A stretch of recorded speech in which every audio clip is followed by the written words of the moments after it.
কার্যাবলী আমরা সবাইকে জানিয়ে আমাদের ঐশীজনদেরকে সাথে নিয়ে করতে চাই, সবাইকে জানাতে চাই। আজকে আপনাদের সামনে আমি বিনীতভাবে উপস্থিত হয়েছি। আমার এই উপাচার্য পদের বিষয়ে আমার পরিকল্পনা সম্পর্কে আপনাদের সাথে, জাতির সাথে একটু শেয়ার করবার জন্য।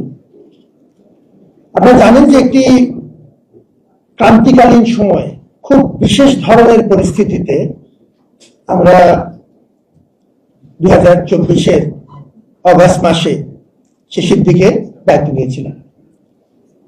খুবই আপৎকালীন একটি পরিস্থিতি সে সময় ছিল।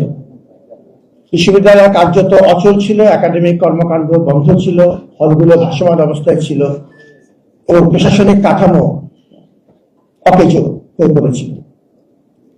ওই পরিস্থিতিতে আপনাদেরকে সাথে নিয়ে আমাদের প্রথম কাজ ছিল বিশ্ববিদ্যালয়ের একাডেমিক কাজকর্ম শুরু করা এবং এটিকে স্থিতিশীল পর্যায়ে নিয়ে যাওয়া।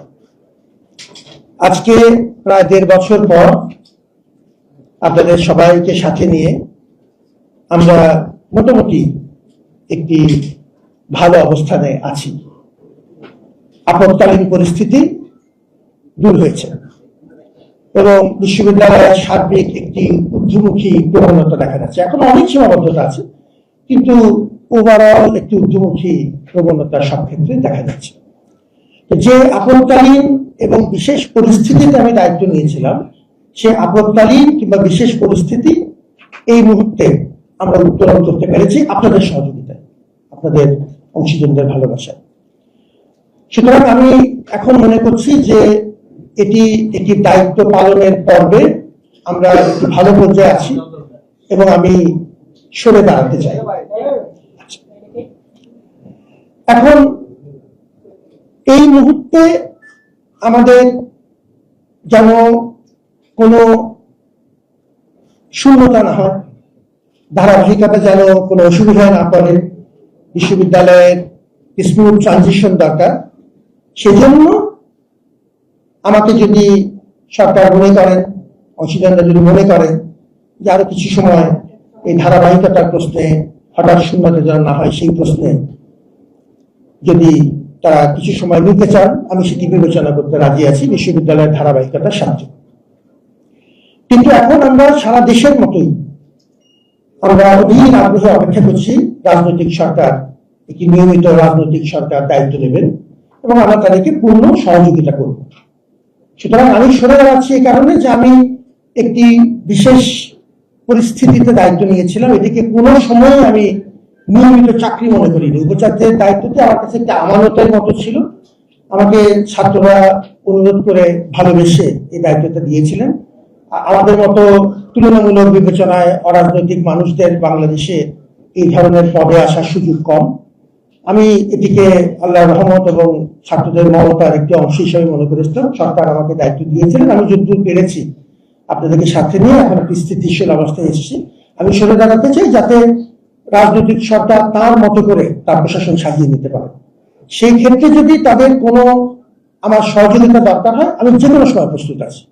তাহলে ঠিক কি করতে চাচ্ছি আমি ডেপুটেশন, আমি তো এখন বর্তমানে ডেপুটেশনে আছি এই পদে, ডেপুটেশন থেকে আমি অব্যাহতি চাইব এবং আমি আমার যে মূল কাজ শিক্ষকতা, উন্নয়ন অধ্যয়ন বিভাগের গ্রেড 1 অধ্যাপক হিসেবে আমি ফেরত যেতে চাই। এর পরবর্তী পরিস্থিতিতে যদি অন্য কোনো দায়িত্বের বিষয় থাকে, অন্য কোনো সুযোগ যদি আমাকে আল্লাহ দেন, তখন আমি সেটা চিন্তা করবো, বিবেচনা করব। আপাতত অনেকদিন কঠিন পরিশ্রম হয়েছে আপনাদের সবাইকে সাথে নিয়ে। আমি খুব ব্যক্তিগত কথা বলতে স্বাচ্ছন্দ্য বোধ করি না।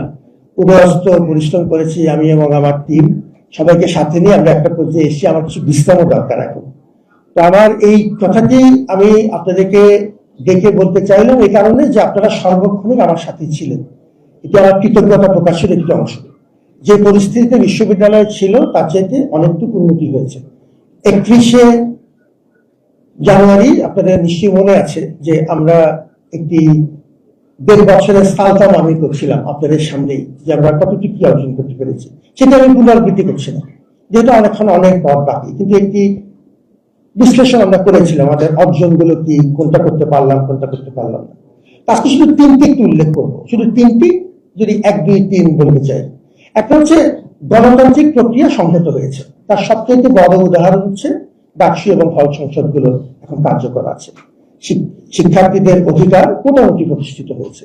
এখন কারোর পক্ষে সেটি সম্পূর্ণ আবার রিভার্স করা বা একদম এটিকে সম্পূর্ণভাবে ইগনোর করার সুযোগ এখন কারো আর নেই।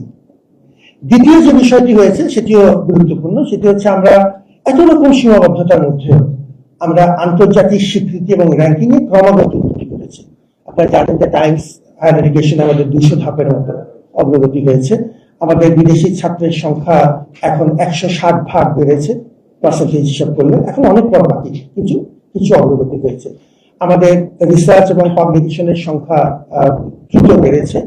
2% ওয়ার্ল্ড সায়েন্টিস্টের যে তালিকাটা স্ট্যানফোর্ড তৈরি করে, সেই তালিকাতে আমাদের 46 জন গবেষক এখন আছে। তো আমরা ওভারঅল একটা পর্যায়ে আন্তর্জাতিক স্বীকৃতি পর্যায়ে গিয়েছি। এবং তৃতীয় যে কথাটি বলবো সেটি হচ্ছে শিক্ষার্থীদের এবং আমাদের গুরুত্বপূর্ণ অংশীদারদের অবকাঠামোগত উন্নয়নে কিছু বড় মাপের কাজ হয়েছে। বিশ্ববিদ্যালয়ের ইতিহাসে, স্মরণকালের ইতিহাসে আমি এই কথাগুলো খুব বিনীতভাবে বলি এবং যেটা বলি চেষ্টা করি যে এটা ফ্যাক্টস এন্ড ফিগার ঠিক রাখতে।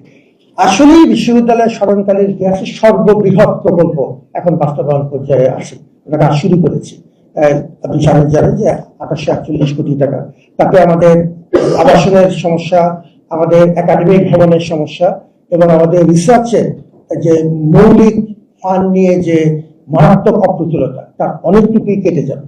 আগামী 4 থেকে 5 বছরে বিশ্ববিদ্যালয় একটি ভালো পর্যায়ে যাবে। আমি পরবর্তী প্রশাসনের জন্য আমার গভীর মমতা এবং ভালোবাসা, বহু কষ্ট করে সবাইকে সাথে নিয়ে, যেটা একজনকে কিছু করতে পারে না। প্রতিটি আমি এখন চোখ বন্ধ করে যখন ভাবি যে কি কঠিন পরিস্থিতিতে মানুষ আমার পাশে ছিল এবং প্রত্যেককে সাথে নিয়ে আমরা একটা পর্যায়ে এসেছি। অংশীদারদের জন্য আমার গভীর কৃতজ্ঞতা, সাংবাদিকরা সহ, যে তাদেরকে সাথে নিয়ে এই যে ঊর্ধ্বমুখী ট্রেন্ডটা, এটা যেন কোনোভাবে আমরা ব্যাহত না করি, এই প্রবণতা যেন আমরা জিয়ে রাখতে পারি, সাস্টেইন করতে পারি। এটি হচ্ছে আমার এখন সবচেয়ে বড় চ্যালেঞ্জ। এই জন্য আমি সারা দেশবাসীকে ধন্যবাদ জানাচ্ছি যারা আমাদের উপর বিশ্বাস রেখেছিলেন, এই আমানত আমাকে দিয়েছিলেন। আমি যতদূর পেরেছি এটা আমি করার চেষ্টা করেছি। আমার এতটুকু বক্তব্য ছিল, এই মুহূর্তে আমি হঠাৎ করে কোনো শূন্যতা সৃষ্টি করছি না, পদত্যাগ করে চলে যাচ্ছি না। আমি একটা সুযোগ দিচ্ছি আমাদের রাজনৈতিক সরকারকে, যে তারা যেন আমাদের সহযোগিতা যাই প্রয়োজন আমরা সেটা করব, তারা যদি ধারাবাহিকতা বজিয়ে রাখেন, তারা তাদের মতো করে যেন প্রশাসন সাজিয়ে নিতে পারেন, কিন্তু ধারাবাহিকতা অক্ষুণ্ণ রাখার একটা বিশেষ অনুরোধ সহ, যেহেতু এটা জাতীয় বিশ্ববিদ্যালয়, এটা কোনো নির্দিষ্ট দলের বিশ্ববিদ্যালয় না, এবং এই বিশ্ববিদ্যালয়ের ঊর্ধ্বমুখী প্রবণতা যেন ব্যক্তির উপর নির্ভর না করে, এটি যেন আমরা একটা ইনস্টিটিউশনাল পদ্ধতি তৈরি করতে পারি। সেটার জন্য আমার এতদিক বক্তব্য ছিল। আমি সরকারকে অনুরোধ করবো যে আমাকে যত দ্রুত সম্ভব আমার ডেপুটেশন থেকে অবহিত দিয়ে আমাকে আমার শিক্ষকতার মূল কাজ, আমার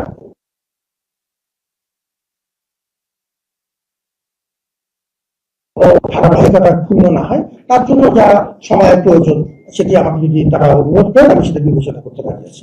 আমার এতটুকু বক্তব্য ছিল। আপনারা আমার ডাকে সাড়া দিয়ে এসেছিলেন।